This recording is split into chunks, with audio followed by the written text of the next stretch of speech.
अस्सलाम वालेकुम मोअज़्ज़ज़ ख़वातीन और हज़रात, प्रोग्राम हस्बे हाल के साथ मैं हूँ आपका मेज़बान अली मुमताज़। नाज़रीन, आलमी सतह पर तवज्जो का मरकज़ बनने वाले पाकिस्तानी वज़ीर आज़म शहबाज शरीफ साहब आज हमारे साथ ऑनलाइन मौजूद हैं। बहुत शुक्रिया अली मुमताज़ साहब, आपका बहुत शुक्रिया। आपने मुझे हस्बे हाल में ऑनलाइन लेके मौका दिया है कि मैं अपनी कौम को मुबारकबाद पेश कर सकूं।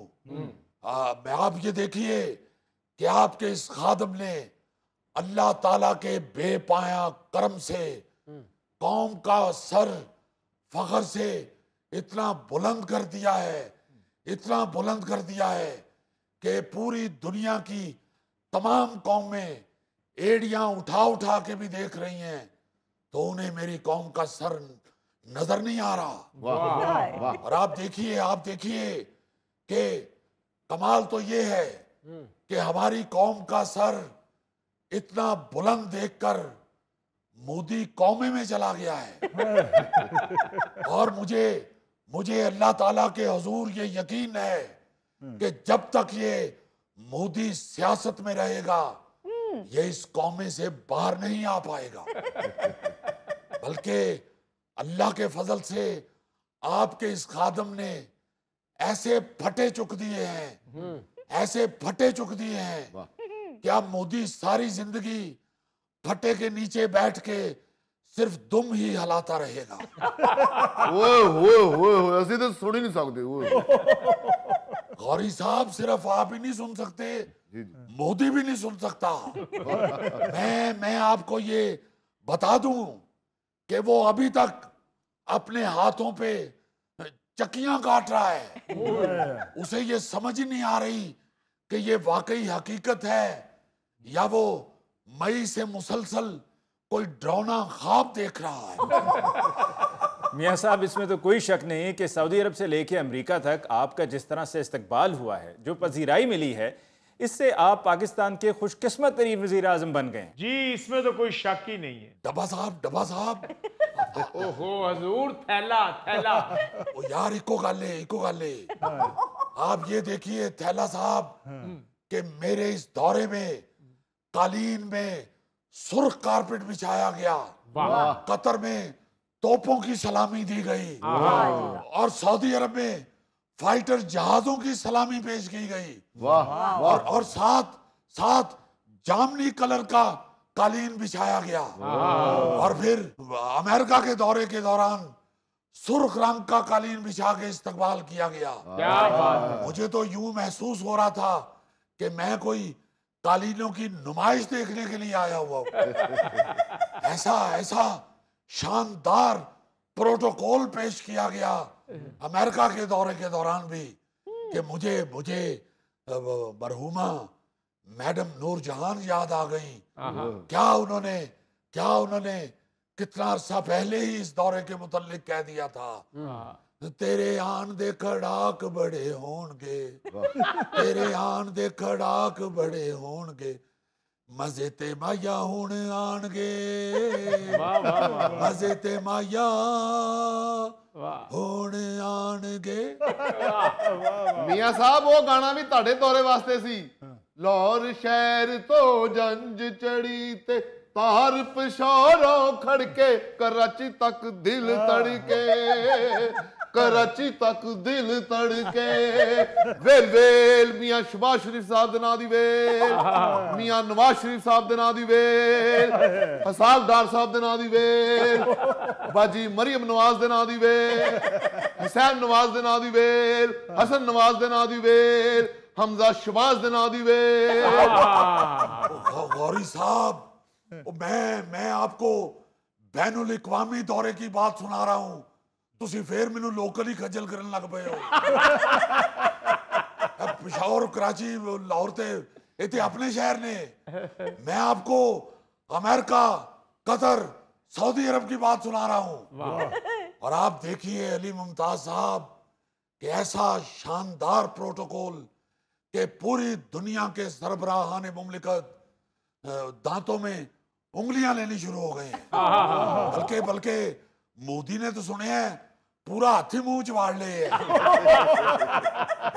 वैसे आपस की बात है, इस कदर प्रोटोकॉल और ऐसी वीआईपी फीलिंग्स का तो मैंने खुद भी नहीं था सोचा। आप देखें कि सदर ट्रंप ने हमारे साथ कितनी तवील मुलाकात की है। इतना वक्त उसने हमें दिया है, इतना वक्त दिया है कि इतना वक्त तो वो अपनी बीवी को भी नहीं देता। और आपने ये भी देखा होगा कि सदर ट्रंप ने जब मेरे साथ हाथ मिलाया तो इस गर्मजोशी से मेरा हाथ हिलाना शुरू किया। वो ऐसे लग रहा था कि 2 क्लास फेलो मैट्रिक के इम्तिहानात के बाद आज मिले हैं। वाह। और अली मुमताज साहब, मैं तो डरना शुरू हो गया था। जिस कदर जोर से वो मेरा हाथ हिला रहे थे, मुझे डर लग रहा था कहीं मेरा गोटी ना हिला दें। ਉਹ ਨਹੀਂ ਮੀਆਂ ਸਾਹਿਬ, ਤੁਹਾਡਾ ਗੁੱਟ ਕੀ ਹਿਲਾਣਾ? ਤੁਸੀਂ ਟਰੰਪ ਦਾ ਗੁੱਟ ਫੜ ਕੇ ਜ਼ੋਰ ਦੀ ਹਿਲਾਉਣ ਲੱਗ ਪੈਣਾ ਸੀ। ਤੁਸੀਂ ਤੇ ਗੁਜਰਾਣਾ ਦੇ ਭਲਵਾਨ ਨੂੰ ਲੰਮੇ ਪਾ ਲਏ ਸੀ। ओहो गौरी साहब, वो ते अपना भलवान सी, ਉਹਨੇ ਤੇ ਮੇਰਾ ਲਿਹਾਜ਼ ਕੀਤਾ ਸੀ। ये ट्रंप नहीं जे किसी का लिहाज करता। ये अल्लाह के फजल से आपका खादम ही है जिसको उसने इतना प्यार किया है। वाह। ਮੀਆਂ ਸਾਹਿਬ, ਮੈਂ ਤੇ ਇਹ ਸੋਚ ਰਿਹਾ, ਮੋਦੀ ਨੇ ਜਦੋਂ ਤੁਹਾਡੀ ਇਹ ਮੁਲਾਕਾਤ ਟੈਲੀਵਿਜ਼ਨ ਦੇ ਉੱਤੇ ਵੇਖੀ ਹੋਣੀ, ਉਹ ਤੇ ਦੌੜ ਕੇ ਪੇਟੀ ਥੱਲੇ ਵੜ ਗਿਆ ਹੁਣ। ਉਹ ਗੋਗਾ ਸਾਹਿਬ, ਛੋੜੇ ਮੋਦੀ को, ਸਾਡੇ ਲੋਂ ਭਾਵੇਂ ਹੁਣ ਮੰਜੀ ਥੱਲੇ ਵੜੇ ਤੇ ਭਾਵੇਂ पड़ोले थले बड़े।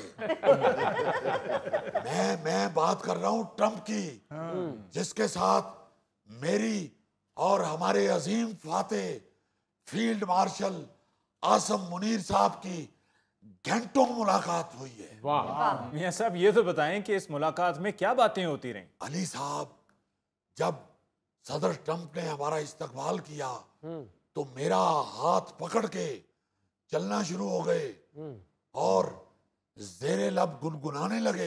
वाह। दिल दिया गल्लां करांगे नाल नाल बैठ के, अख नाल अख नू मिला के, दिल दिया गल्लां।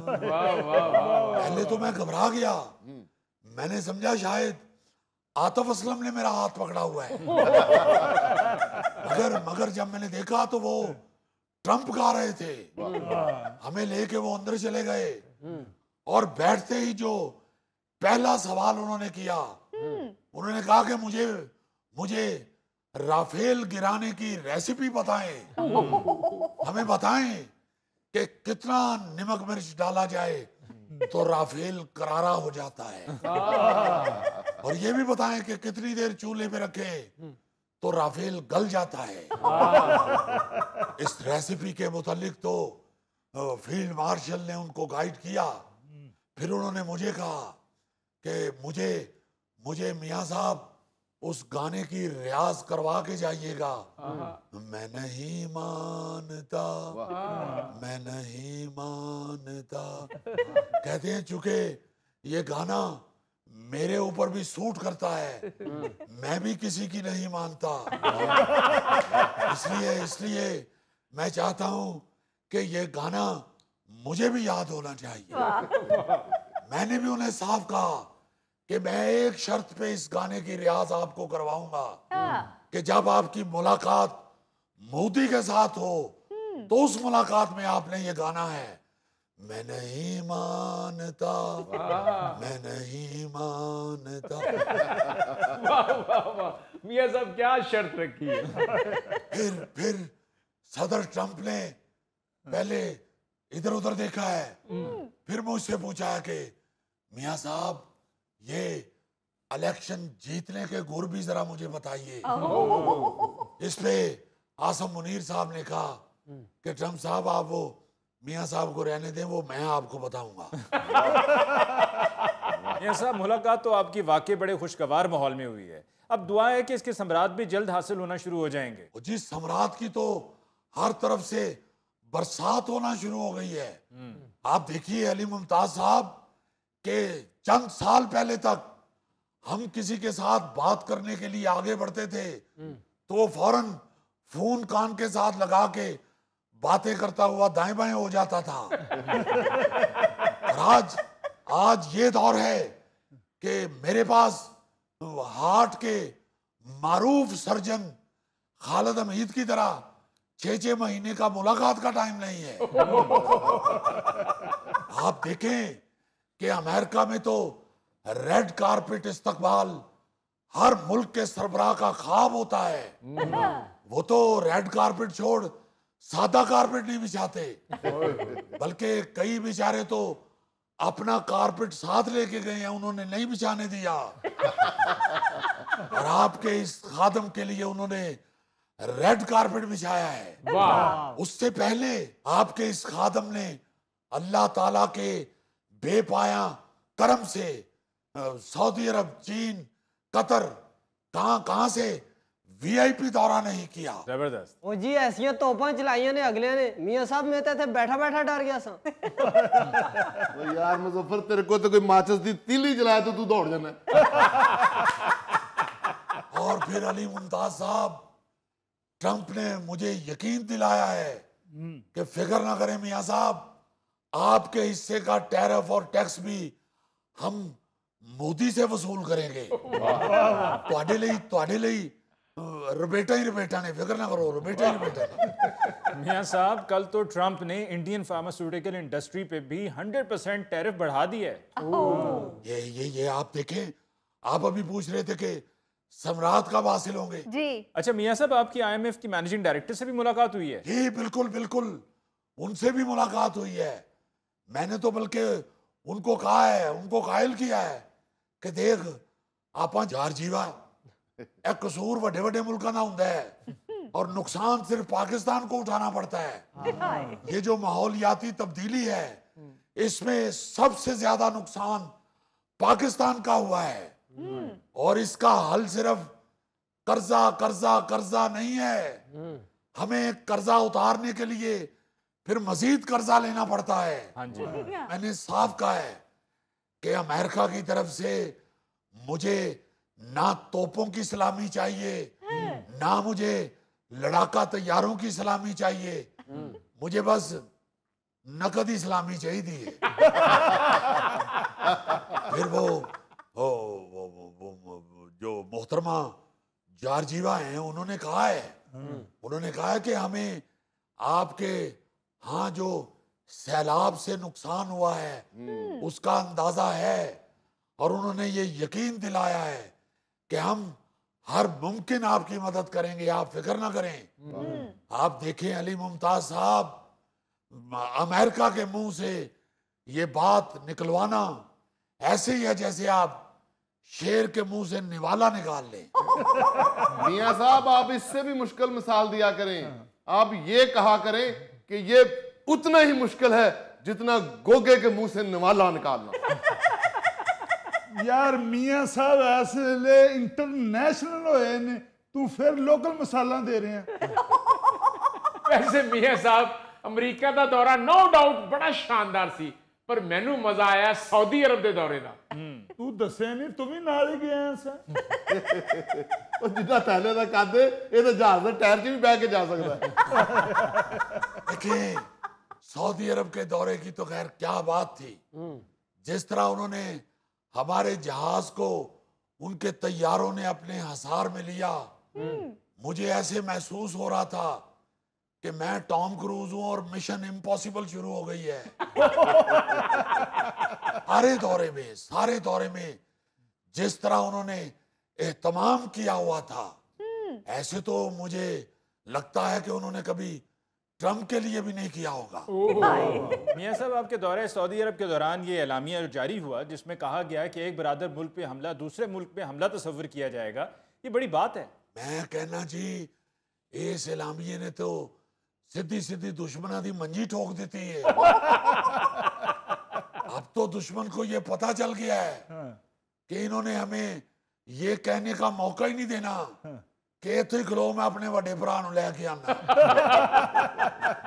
अब तो वड्डा भरा साथ ही खड़ा होगा। आप यकीन माने कि जब मैंने इस दफाई मुआहदे की ब्रीफिंग बड़े मियां साहब को दी तो बड़े मियां साहब तो फोन पे ही कहना शुरू हो गए कि शबाज मैं तेरा मथा चुम लेना, मैं तेरा मथा चुम लेना, मैं तेरा मथा चुम लेना, फटाफट कारा मैं तेरा मथा चुम लेना।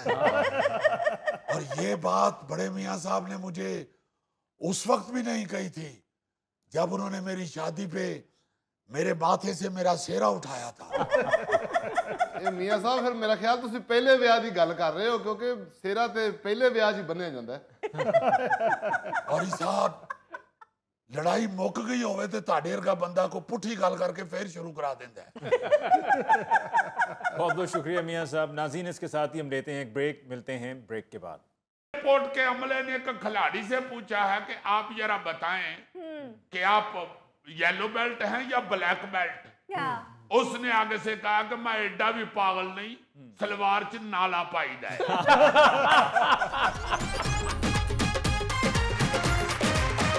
नाज़रीन, पेशे खिदमत है आज का खबरनामा। ख़वातीन और हज़रात, आज की खबर इंतहाई शर्मिंदगी वाली है, मगर न्यूज़ जेम्स बॉन्ड 0092 इसलिए आपको सुना रहा है कि पूरी कौम को अब अलर्ट हो जाना चाहिए। कुछ लोग आपके कौमी तशख़्ख़ुस को बर्बाद करने पे तुले हुए हैं, इसलिए यह खबर आपको मैं जरूर सुनाऊंगा कि आप अलर्ट हों और ऐसे लोगों का कला कमा करें। क्या खबर है, जरा सुनाओ, मैं कला कमा करूं। खबर यह है जी कि जाली फुटबॉल टीम के बाद फैसलाबाद एयरपोर्ट पर बैरून मुल्क जाने वाली जाली मार्शल आर्ट्स टीम गिरफ्तार। एयरपोर्ट पर मार्शल आर्ट्स के खिलाड़ी जाहिर करके रूस जाने वाले 5 मुसाफिरों को ऑफलोड कर दिया गया। टीम में मौजूद दोनों जाली ट्रेनर्स को भी खेल के बारे में कोई मालूमात नहीं थी। कौन सुनाओ, इसीलिए कहते हैं कि नकल के लिए भी अक्ल की जरूरत होती है। यानी मेरा ख्याल है कि ब्रूसली दियां या जैकी चंद दियां 5-6 फिल्मां वहा के ना उन्होंने ले गए ने कि तुसी बस कहना कि असि मार्शल आर्ट यानी जुडो कराटे के माहिर हैं और हम बाहर जा रहे हैं मार्शल आर्ट्स खेलने के लिए। और जब एयरपोर्ट के अमले ने एक खिलाड़ी से पूछा है कि आप जरा बताएं कि आप येलो बेल्ट हैं या ब्लैक बेल्ट, उसने आगे से कहा कि मैं एडा भी पागल नहीं, सलवार च नाला पाईदा है। उसके बाद उन्होंने एक खिलाड़ी से पूछा कि आपने मार्शल आर्ट्स क्यों चुना। उसने आगे से कहा जी कि मैं मार्शल साइंस में फेल हो गया था, इसलिए फिर मैंने मार्शल आर्ट्स चुन ली। फिर उन्होंने एक खिलाड़ी से कहा कि हजूर आप मार्शल आर्ट्स के खिलाड़ी हैं माशाल्लाह, बाहर जा रहे हैं मुकाबला करने के लिए, जरा हमें ये 2 ईंटें तोड़ के दिखाएं। तो कहता कोई ऐसी बात नहीं, बावा शावा टोंक के कहता मंगाओ रोड़ी कुटन वाली थोड़ी। क्या भाई जी तुसी कराटे दे प्लेयर हो, आ ऊ आ रौला रूला पा के इट तोड़ो। उन्हें कहा नहीं मैं रौले नाल नहीं तोड़दा, मैं हमेशा थोड़ी नाल ही तोड़ी है। लो इटा ते डॉक्टर फरदौस आशिक वान साहब ने तोड़ दित्तियां। ओ मगर बाहर नहीं ना गए, वो इत्थे ही अपने पिंड अपनी कैंपेन चला रहे हैं। ये बाहर गए ने तो फड़े गए ने। भाई आपने क्यों ऐसी मुश्किल गेम चुन ली? तुसी जे बाहर जाना ही है, अपने आप को खिलाड़ी दसना ही है, तो कोई ऐसी खेल चुनो, शटापू चुन लवो, बांदर किला चुन लवो, होर कुछ नहीं ते तारम तारा चुन लवो, पिट्ठू गोल गरम चुन लवो यार, बर्फ पानी चुन लो, लंगड़ी टांग चुन लो, जिसके बारे में आपको मालूमात तो हो। एयरपोर्ट पे गलत गेम चुन के तो पकड़े गए हो। यार अजीजी, एयरपोर्ट पे बांदर किला उन्होंने कैसे खेल के दिखाना था? तमाम मुसाफिरों की जूतियां उतरवा लेनी थी। तो जो होने ना हरकत की थी ओदे ते भी ते सारे मुसाफिरों ने जूतियां ही ला लिया होंगी। अमान से हद कर दिया अब तो लोगों ने, हद कर दिया। अब देखे ना जरा, मैं तो सोच रहा हूं कि कोई ऐसा वक्त ना आ जाए कि साडे सच्ची मुच्ची दे खिलाड़ी भी किधरे जान ते अगले बूहा ही ना खोलन, अंदर ही कह देन के भाई जी सॉरी डेविड साहब घर नहीं है गए, बल्कि इधर से बुलवाने की बजाय फोन कर दें कि भाई जी ਅਸੀਂ ਹਾਰ ਗਏ ਤੇ ਤੁਸੀਂ ਜਿੱਤ ਗਏ। ਉੱਥੇ ਆਪਣੇ ਘਰ ਹੀ ਖੇਡੋ, ਖਬਰਦਾਰ ਇੱਧਰ ਨਾ ਆਣਾ। ਹਰ ਬੰਦਾ ਹੀ ਬਾਹਰ ਜਾਣ ਟੁਰਿਆ, ਹਰ ਬੰਦਾ ਹੀ ਬਾਹਰ ਜਾਣ ਟੁਰਿਆ। ਇਹ ਮੁਜ਼ੱਫਰ ਮੈਨੂੰ ਕਹਿੰਦਾ ਮੈਂ ਬਾਹਰ ਜਾਣਾ, ਬਾਹਰ ਜਾਣਾ। ਉਹ ਭਾਈ ਮੈਂ ਕਿਹਾ ਤੂੰ ਘਰ ਚਲੇ ਜਾਣਾ, ਇਹ ਬੜੀ ਗੱਲ ਹੈਗੀ ਹੈ। पहले लोग डंकी लगा के जाते थे, अब इन्होंने नया तरीका पकड़ लिया। भाई जी डंकी में जान का खतरा होता है और इस तरीके में जान पहचान का खतरा होता है। एयरपोर्ट ते को पहचान लवे तो तू मार्शल आर्ट्स दा बन के जान दी है, तू तो चंगा भला माशाल्लाह अपने महल्ले च खोती रेड़ी चलाना है। मैं तो तेनों रेड़ी ते खलो के नन चक्कू नाल सिर्फ खोती नूं ही कुटदियां देखे। फिर लोग इसलिए भी इस तरीके की तरफ आ गए हुए हैं कि चलो ये फड़े गए तो पैसे डूबनगे ना, जान का खतरा तो नहीं होगा। डंकी में तो जान का भी खतरा होता है ना जी। तो इसमें सिर्फ रकम डूबनी है। बिल्कुल भेड़ चाल की तरह सबका मुंह अब इधर उठ गया हुआ है।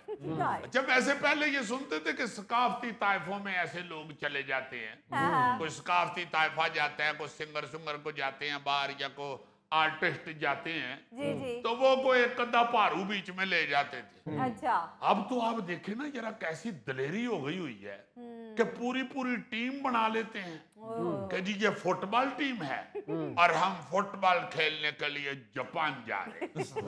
और बाहर एयरपोर्ट पे उतरते ही जो लेके गया होता है वो कहता है लो भाई जी अपना अपना फुटबॉल ते ग्राउंड अपनी अपनी लब लबो। अब 2 नंबर तरीके इस्तेमाल करने वाला रवैया आम ही होता जा रहा है। हालांकि बाहर के हालात इतने भी हौसला अफजा नहीं है। आप देखें ना जरा इंग्लैंड वाले अलग एहतजाज कर रहे हैं कि चलो इथों निकलो, ਤੁਹਾਨੂੰ ਕੰਮ ਕਰਨ ਦਿਓ। यूरोप वाले अलग चीख रहे हैं निकलो यहाँ से। अमेरिका का सदर ट्रंप तो ठुडे मारन लग पे है। फिर भी लोग 2 नंबर तरीके से जाना चाह रहे हैं, इन हरकतों से बाज ही नहीं आ रहे। हर बंदा ही बाहर टुरा हुआ है, हर बंदा ही बाहर टुरा हुआ है। और तो और इस्लामाबाद में अमेरिका जाने की कोशिश करने वाली मीडिया की जाली टीम भी गिरफ्तार हो गई। तो सुन नहीं सकते बस मीडिया का बंदा है, ये ना करो। ओ भाई इसमें इशारे करने वाली क्या बात है? अरे भाई मीडिया की जाली टीम थी, असली टीम नहीं थी। अंदाजा लगाओ ना जरा। कोई शोभा इज्जत वाला इन्होंने रहने ही नहीं दिया। बिल्कुल हर शोबे के बंदे बन के तो जाली तरीके से बाहर जाने की कोशिश कर रहे। मेरी तो अमान से हंसी नहीं रुक रही थी ये खबर पढ़ के कि मीडिया रिपोर्टर बन के जो बाहर जा रहे हैं, एयरपोर्ट वालों ने पूछा होगा कि भाई जी आप रिपोर्टर हैं? उन्होंने कहा जी जनाब बिल्कुल रिपोर्टर हूं। किस अखबार या किस चैनल से वाबस्ता है? नहीं जी मैं चैनल और ये अपना अखबार अखबार का बंदा नहीं हूं, मैं अपना प्राइवेट चैनल चला रहा हूं। किस नाम से चला रहे हैं जी? मैं जनाब महल्ले की फफे कुटनी के नाम से चला रहा। मैं महल्ले में लोगों की खबरें इकट्ठी करके तो इधर उधर पहुंचाता हूँ। अच्छा ये नहीं सोचते कि अगर हम इधर से फ्रॉड फ्रूड करके निकल भी गए तो जहां जा रहे हैं वो मुल्क तो अब ऐसा छाननी में डाल के छान लेते हैं कि सारी शय सामने आ जाती है। उन लोगों के पास तो हमारे हर बंदे का डाटा हमारी सोच से ज्यादा तफसील में होता है। बिल्कुल। अच्छा अजीजी ये मार्शल आर्ट्स की टीम कहाँ जा रही थी? रशिया जा रहे थे जी, रूस। अच्छा ऐसे मजाया लोग हैं। टीम के जो मुबैना हेड बने हुए थे ना जी इकबाल मुर्तजा साहब जी, उनके पास को रजिस्ट्रेशन या दावतनामा भी मौजूद नहीं था। FIA वाले अफसर ने पूछा कि भाई जी किधर जा रहे हो? तो कहते जी अल्लाह की जमीन इन्नी वसी है किधरे ना किधरे टोरी जावांगे। उन्हें फिर क्या चलो कोई गल नहीं, साडी जेल भी अल्लाह की जमीन ते बनी है, तुहानू उत्थे खड़ ले। अगो इतना ढेठा है कहते जी जेल च पाना तो रशिया की जेल च पा दियो। मैं हुण इन्हां कोलों पैसे फड़ बैठा, तुहाडी मेहरबानी। मैं रशिया की जेल च इन्हां नूं कह ते सकांगा ना, भावें फड़े गए हो रशिया ते पहुंच गए हो। देखे जरा इससे पहले जो फुटबॉल टीम जापान से डिपोर्ट हुई थी यार, उसके तजर्बे से तो यही लगता है कि ये लोग भी लाखों रुपए देकर रूस जाने की कोशिश कर रहे हो ताकि इधर से कहीं यूरोप की तरफ स्लिप हो जाए। आपको पता है अक्सर लोग रूस इसलिए जाते हैं, मुझे खुद उधर मास्को में एक लड़का मिला था। मैं कहा किधर? कहते बस जी इधर। मैं कहा इधर की रूस में कौन आता है? कहते भाई जी असल में वो आते हैं लोग जो फिर इधर से आगे यूरोप निकलने की कोशिश कर रहे हैं, इधर से हम फिर दाल लगा रहे होते हैं, जब दाल लगता है तो फिर आगे यूरोप में घुस जाते हैं। अजीजी फुटबॉल टीम कौन सी पकड़ी गई थी? देखा ना जरा, इसलिए ये खबर सुनाना चाहता था कि आप सबको कान हो जाएं। वैसे तो माशाल्लाह आपके 2-2 कान है, एक कान में भी तो लाना चाहना। और भाई जी चंद दिन पहले 22 खिलाड़ियों की एक टीम जापान पहुंच गई। और 2 नंबर टीम। फिर जापान ने हमारी वो फुटबॉल टीम जो थी उसे डिपोर्ट किया, जिन्हें बाकायदा फुटबॉल की ट्रेनिंग दे के भेजा गया था ताकि वो खिलाड़ी लगे और फिर वहां से खेलते खेलते वॉशरूम का बहाना लगा के जापान में स्लिप हो जाए। लेकिन उनकी बदकिस्मती, वो जापान में लैंड करते ही पकड़े गए बेचारे। और उनको जो भेजने वाला एजेंट था, वकास उसका नाम था, वो सियालकोट से फिर पकड़ा गया। और पुलिस ने उसको पूछा एजेंट को कि तुम्हारा क्या ताल्लुक है फुटबॉल से? कहने भाई जी ताल्लुक क्यों नहीं, सारा फुटबॉल बनते ही सियालकोट से। मेरा शनाख्ती कार्ड वेखो उत्ते सियालकोट लिखे। और मजे की बात यह है कि ये पूरी टीम जो लेके जापान पड़ा हुआ था, इसमें हौसला इतना था कि 4 चपेड़े नहीं बर्दाश्त कर पाया। और उसने सीधा बता दिया जी मैंने पाकिस्तान फुटबॉल फेडरेशन के जाली रजिस्ट्रेशन सर्टिफिकेट बनवाए थे और उसके जरिए मैं 39 नौजवानों को फुटबॉल का खिलाड़ी बना के जापान भेज चुका हूँ। आज नहीं चो भाई फड़े गए, ताड़ी मेहरबानी है जिथे इन्हें छड़े जे भी छड़ दियो। यानी कि 39 में से 17 वहां पर पहुंचने में कामयाब हो चुके हैं। हाँ जी, 17 खिलाड़ी फुटबॉल के अब जापान पहुंच चुके हैं और सारे गड्डियां थले बड़े ने क्योंकि उसे उन गड्डियां का काम करन डे ने बेचारे। और ऐसा ये एजेंट देखो तेज आदमी था। इस एजेंट ने वीजे लगवाने के लिए पाकिस्तान फुटबॉल फेडरेशन का लेटर और वजारते खारजा का जाली एनओसी भी बनवाया हुआ था। और इस मुल्जम ने मलक वकास ने गोल्डन फुटबॉल ट्रायल के नाम से एक फुटबॉल क्लब भी रजिस्टर कराया हुआ था। और वहां वो बाहर जाने के शौकीन लोगों को पेशावर खिलाड़ियों की तरह पहले तरबियत देता था, जिसके एवज उसने हर शख्स से 40 से 45 लाख रुपए वसूल किए हुए थे। और तरबियत देने के बाद लेके जाता सी आओ जी जापान फुटबॉल खेलने चले। 45 लाख रुपया दे के जो उत्थे जाके गड्डियां थले बड़े ने ते इत्थे 45 लाख की दुकान पा के ते गड्डियां दे उत्ते बैठ के फिर। नाज़रीन इसके साथ ही हम लेते हैं एक ब्रेक, मिलते हैं ब्रेक के बाद। कैमरे ने तुम्हारा गलत चलान किस लिए काटना है? वो कौन सा तुम्हारे मामे सौड़े का दामाद है जिसको तुम किसी शादी में उठ के नहीं मिले तो उसे गुस्सा चढ़ गया?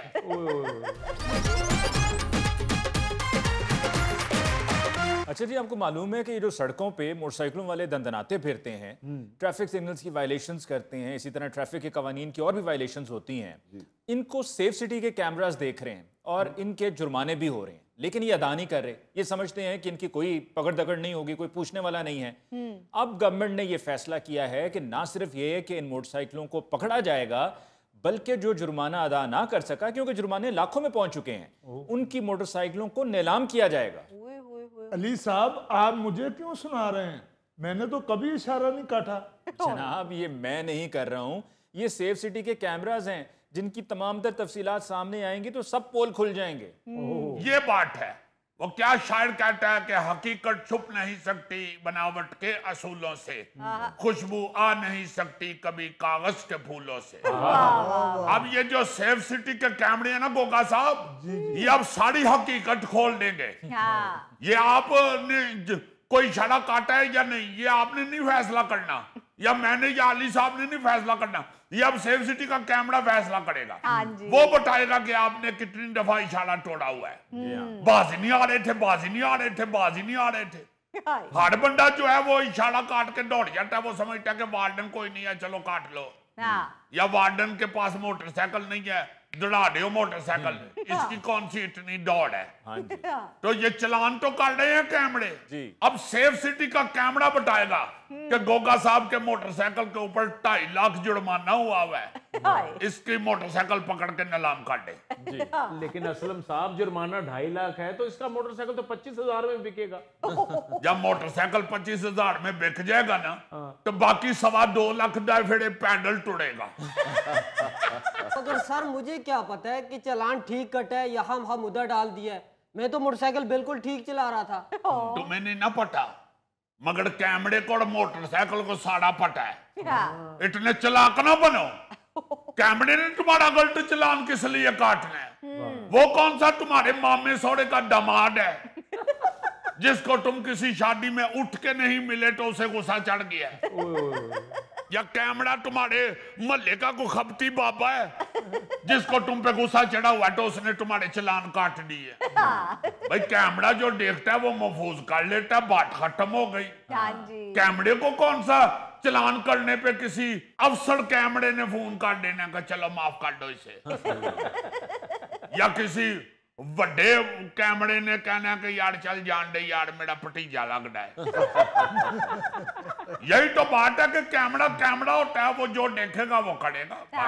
मगर असलम साहब ये मोटरसाइकिल नीलाम करने वाला जो मामला है बड़ा सख्त है, इसमें जरा हाथ हौला रखें।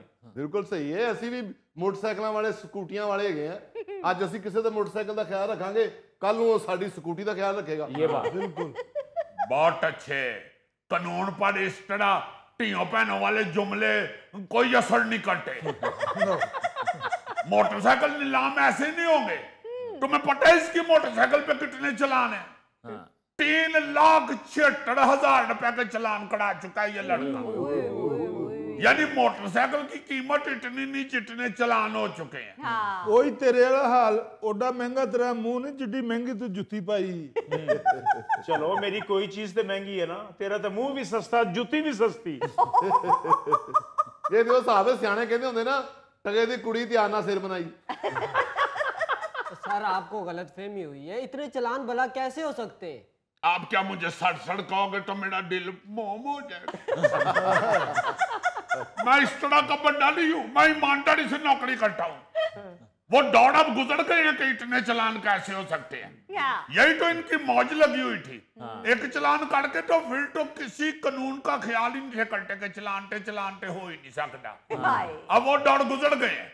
एक चौक में चालान होता था, बाकी 10 चौक ये सोच के इशारा काट लेते थे कि चालान हुआ हुआ है। अब हर चौक का कैमरा अलग चालान करेगा और हर कैमरे का अलग हिसाब किताब होगा। इतने ज्यादा चालान। चलो बंदा एक कैमरा मान लेता है कि उसने गुस्से में इसका चालान काट दिया है। इसने मोटरसाइकिल तेज गुजारी है तो कोई चिकड़ की छेद तोड़ के कैमरे की आंख छुपा गई है। उसने गुस्से से इसका चालान काट दिया। सारे कैमरे तेरे खिलाफ हुए। इतने ज्यादा लाख रुपए के चालान हुए हैं तो ऊपर से कहता जी कैसे हो गया चालान जी, किस तरह हो गया जी? सारे कैमरे गलत ने, तू कल्ला ठीक है। हालांकि तुम्हारे गार्ड वाले जब तुम्हें डॉक्टर के पास लेके गए हैं, डॉक्टर ने कहा कि ये नहीं ठीक। कसम खुदा का इशारे पे इशारा, इशारे पे इशारा, इशारे पे इशारा, इशारे पे इशारा काटता जा रहा है। हालांकि सियाने कहते हैं अक्लमंद के लिए इशारा ही काफी होता है। तो भाई अब सब कुछ डिजिटल हो रहा है।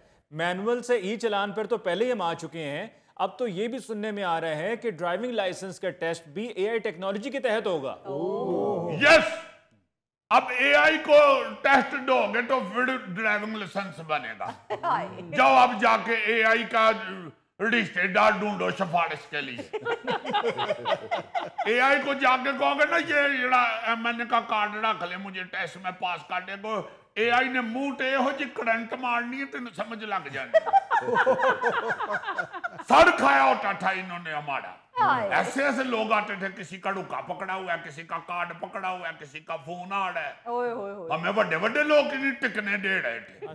अब सीधा एआई के पास जाओ, सही ड्राइविंग करोगे तो ठीक है, नहीं ड्राइविंग करोगे तो एआई कह देगा कि इन्हों थले लाओ तो कुटो फड़ के।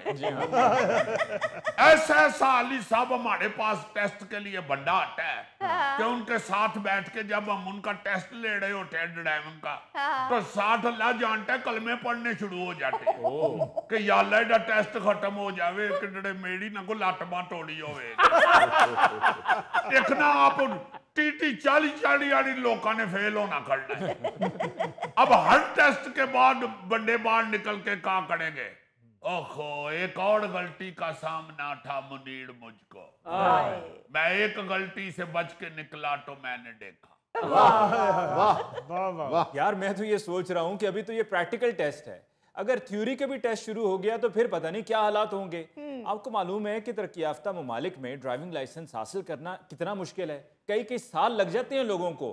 थ्योरी का टेस्ट देना पड़ता है, प्रैक्टिकल टेस्ट देना पड़ता है, और वहां पर अगर कोई ड्राइविंग लाइसेंस हासिल करने में कामयाब हो जाए तो उसके लिए वो ड्राइविंग लाइसेंस हासिल करना किसी डिग्री से कम नहीं होता। और क्या इधर मौजे लगी हुई हैं इन लोगों की, 500,000 दे कटे टेस्ट पास करो तो फिर लोगों को गड्डियां देते मोटरसाइकिलों दे थले देंदे फिरो। अच्छा असलम साहब, ये 500,000 से याद आया कि हैदराबाद में एक ट्रैफिक एहलकार ने एक मोटरसाइकिल सवार से चाय पानी मांगा, और जब उसने इनकार किया तो इसी ट्रैफिक एहलकार ने तैश में आकर उस पर थप्पड़ों की बारिश कर दी। बात ये आली मुमताज साहब, मैं ये समझता हूँ कि ये सिर्फ चाय पानी ना मिलने पे इतने तैश में वो बंदा नहीं आया होगा। वैसे टू बी ऑनेस्ट मैंने तो कभी चाय पानी किसी से मांगा नहीं। मैंने अल्लाह के फजल से सारी जिंदगी ईमानदारी से नौकरी की, मगर ये बात लाजमन मेरे ज़हन में आती है कि यार कोई इतनी तैश में कैसे आ सकता है चाय पानी ना मिलने पे।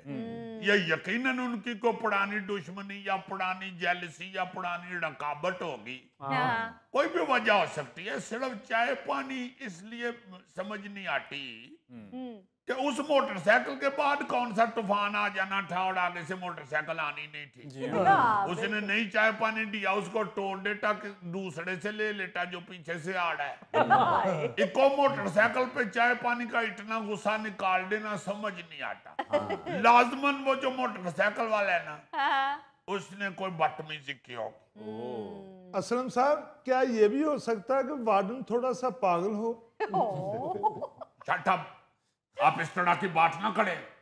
एक आप जिम्मेदार अफसर को पागल कह रहे हैं। असलम साहब, आप मेरे से चाय पानी के साथ बिस्कुट भी ले लें, लेकिन ये मेरी जान छुड़वा दें प्लीज। बेटा तुम्हारी जान समझो छूट गई, क्योंकि जब तुम्हारी मोटरसाइकिल नीलाम हो जानी है तो जान तो तुम्हारी छूट गई, बल्कि मोटरसाइकिल की भी जान छूट गई। जब तुम मोटरसाइकिल पे बैठ के चलाते होगे तो मोटरसाइकिल भी परेशानी होती होगी कि लेंडा मैनू बंडिया वास्ते सी, इन्होंने मेरे ते कीड़ा चाड़ दिता। मैं तो सोचता हूँ कि जब मोटरसाइकिल पे बैठता होगा तो मोटरसाइकिल भी बेचारी सोचती होगी, बांडड़ी ट्रक ते चढ़ी ते वेखी ये मोटरसाइकिल तो किथे चढ़ गई। असलम साहब कमाल करते हैं, आप एक अच्छे वाले मोअज़्ज़िज़ आदमी को बांदरी कह रहे हैं। तो वो जब मुझे कह रहा है चाय पानी के साथ बिस्कुट भी ले लें तो उस वक्त तो आप कोई एक्शन नहीं ले रहे। इस तरह की बात करेगा कि ईमानदार आदमी से तो ओटे को फिर जुगता ही करेगा। अब पूछ लो अपने दानिश बड़ानू इन्होंने कोई टांग करे ते अगो जुगता नहीं कर दे। सही बात है, हमें तो गुस्सा चढ़े तो हम तो फिर जुगते ही करते हैं। ये लड़के ने जितने चलान कराए हैं इस पे तो हमें बहुत गुस्सा आ रहा है, इसको जुगत बनती है। देखो इसने पीली शर्ट ऐसे पहनी हुई है जैसे जर्दे में कीड़ी फंसी हुई है। सही बात है, पीली शर्ट पहन के बैठा हुआ लगता है उंगल दे उठे हलीम लगी हुई है। पीली शर्ट पहनी हुई है, हालांकि इसका लड़कियों जैसा मुंह है, इसके तो हाथ पीले होने चाहिए। ओ भाई उसकी जान छोड़ो, मेरे से एक और खबर सुनो। इस्लामाबाद के सिटी ट्रैफिक ऑफिसर हैं हमजा हुमायूं साहब, उन्होंने ऐलान किया है कि 1 अक्टूबर तक अगर किसी ने डिजिटल ड्राइविंग लाइसेंस ना बनवाया तो चाहे वो कार ड्राइवर हो या मोटरसाइकिल सवार, उन पर मुकदमा होगा और गिरफ्तारी भी होगी। ये डेडलाइन देनी पड़ती है इनको, अगर डेडलाइन ना दे तो फिर ये काम निकलती ही नहीं। अब देखे ना इनकम टैक्स वाले भी बेचारे दो दो तीन तीन दफा डेडलाइनें देते हैं कि अब इस तारीख तक चालान जमा करा दें इनकम टैक्स का, अब इतनी तारीख तक इनकम टैक्स जमा करा दें, खड्डा के लिए आप इस तारीख तक इतना टैक्स दे दें, अल्लाह का वास्ता जी टैक्स दे दें, फिर कहीं जाके टैक्स देते हैं बोलो। अब यही होना चाहिए हमारे महकमे में भी, सीधा सीधा कह दे के इस तारीख के बाद अगर किसी ने चालान कढ़ाया या किसी के पास ड्राइविंग लाइसेंस ना हुआ या पिछले चालान किसी ने पे ना किए तो फिर बस गड्डियां नीलाम होंगी। असलम साहब, ये जो गाड़ियां नीलाम हो रही हैं ये अवाम को मिलेंगी? अभी आप वेट करें, अभी मोटरसाइकिल नीलाम हो रहे हैं, जब कंटेनर नीलाम होंगे ना फिर आपको बताएंगे। नाज़रीन, इसके साथ ही लेते हैं एक और ब्रेक, मिलते हैं ब्रेक के बाद। और अजीजी पहलवान उसे तरह ही मिट्टी ना लिबड़े टांगे च बैठा हुंदा सी। हाँ जी, हाँ जी, वो जेड़ा जित गया हुंदा सी, तेरे वर्गे जेड़े हार जांदे सन वो ते बेचारे पिछली गली चों घर चले जांदे सन। यार अली मुमताज साहब, मैं सोच रहा था जी कि ये चंद साल पहले तक खुशी या गमी का इजहार जो है वो किसी के साथ इतना भरपूर किया जाता था, इतना भरपूर किया जाता था कि अगर खुशी है तो अगले की खुशी दुगनी हो जाती थी, बिल्कुल, और अगर गमी है तो उसका गम आधा रह जाता था। मतलब लोग जो हैं जी हर खुशी या गमी के मौके के ऊपर अगले के पास पहुंच के उसको अपने जज्बात का इजहार करते थे, बिल्कुल, और लोग बड़े खुश होते थे। देखिए ना, कोई शादी ब्याह होता था तो कार्ड भेजते थे, शादी का भेजते नहीं थे बल्कि जा के दे के आते थे घरों में। बिल्कुल बिल्कुल। जो तगड़े चौधरी लोग होते थे उन्होंने अपने गांव के ऐसे लोग जो होते थे रखे हुए अपने काम करने वाले या मुलाजम, जी जी, उनको भेज देते थे। या बहुत पुराने वक्तों में ये बताया जाता है जी कि ये जो मोहल्ले का होता था ना जी दादा, वो सदा देने के लिए जाता था, या जो मोहल्ले में नाई होता था देगे शेगे पकाने वाला जिसने सारा शादी का इंतजाम करना होता था खाने पीने का, वो चला जाता था सदा देने के लिए या काट देने के लिए। अच्छा, वो सब कुछ खत्म हो गया हुआ है।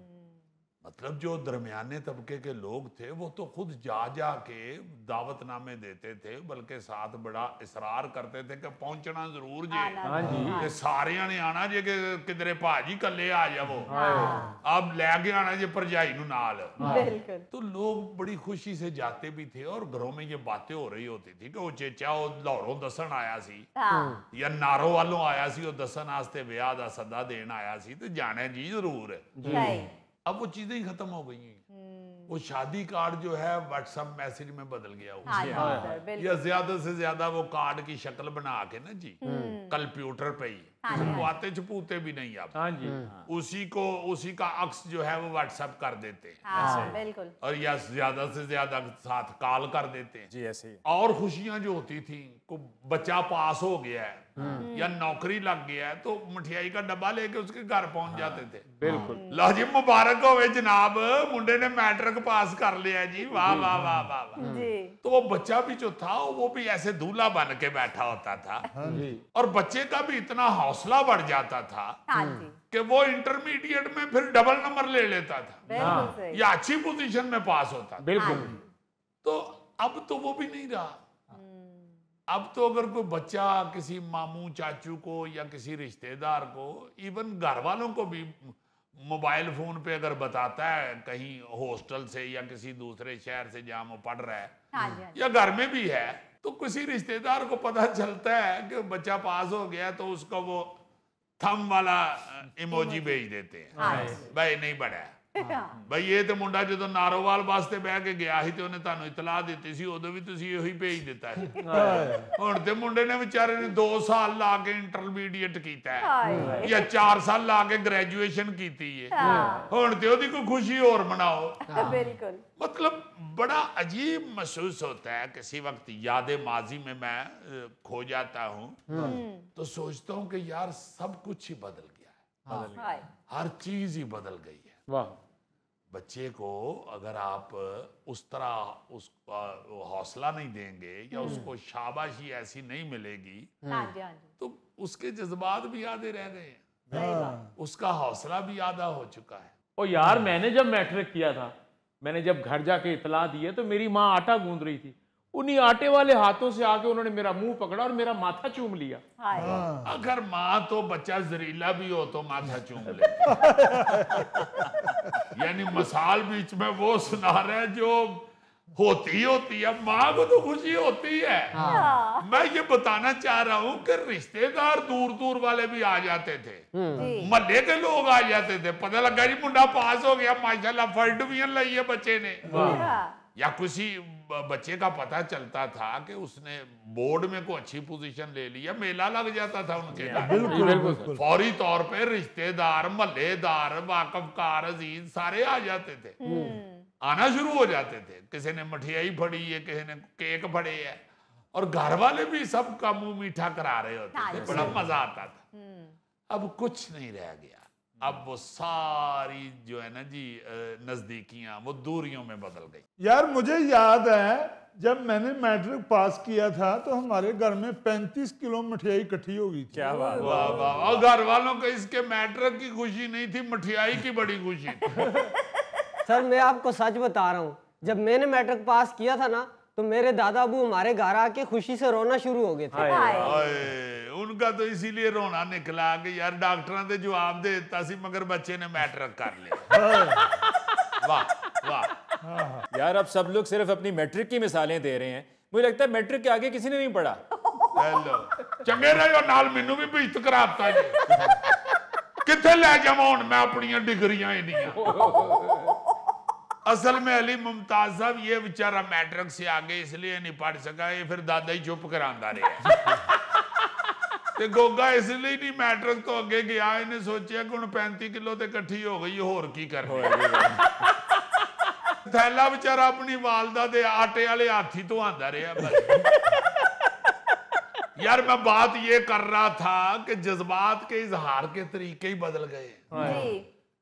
ऐसे आप वक्त ने तो भी पटड़ा मारा है कि टेक्नोलॉजी ने वो सारी जफ्फियां, पपियां, भोसे, थपकियां और सारा कुछ लपेट लपूट के ना जी मोबाइल फोन च वाड़ देता है।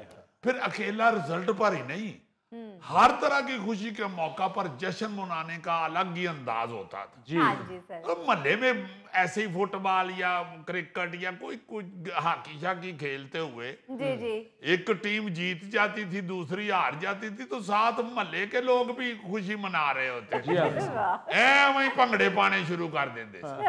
और बड़े मैचों में या बड़े दंगलों में, गुजरांवाला में मुझे याद है दंगल होते थे बड़े। अच्छा। हाँ जी, स्टेडियम में उस वक्त ये देसी कुश्ती बड़ी मशहूर थी। तो वो जो पहलवान जीतता था ना जी, उनको टांगों पे बिठा के ना जी शहर का चक्कर लगाते थे। अच्छा। और लोग सड़कों के ऊपर दुकानों से निकल निकल के उनको बाकायदा इनाम के तौर पे पैसे देते थे। वाह जी वाह। उनके गलों में हार डाले जा रहे हैं, ढोल बज रहे हैं, खाम बंदा दही लैन जान डे है तो भी ढोल सुन के थोड़ा जिहा भंगड़ा पा लेता। अपनी तरफ से हर बंदा खुशी में हिस्सा डालता था। बिल्कुल। और अजीजी पहलवान उसे तरह ही मिट्टी नाल लिबड़े टांगे च बैठा हुंदा सी। हाँ जी हाँ जी, वो जिहड़ा जित गया हुंदा सी। तेरे वर्गे जिहड़े हार जांदे सन वो ते बेचारे पिछली गली चों घर चले जांदे सन। और उत्थे महल्ले च बह के कह रहे होंदे हन सानू अब्बे ने सही खुराक ही नहीं खुआई, वरना अज अहीं भी उत्थे भंगड़े पा रहे होंदे। नाज़रीन, इसके साथ ही आज के प्रोग्राम हस्बे हाल का वक्त खत्म हुआ चाहता है। अपने मेज़बान अली मुमताज़ को दीजिए इजाज़त। अल्लाह ने के बाद।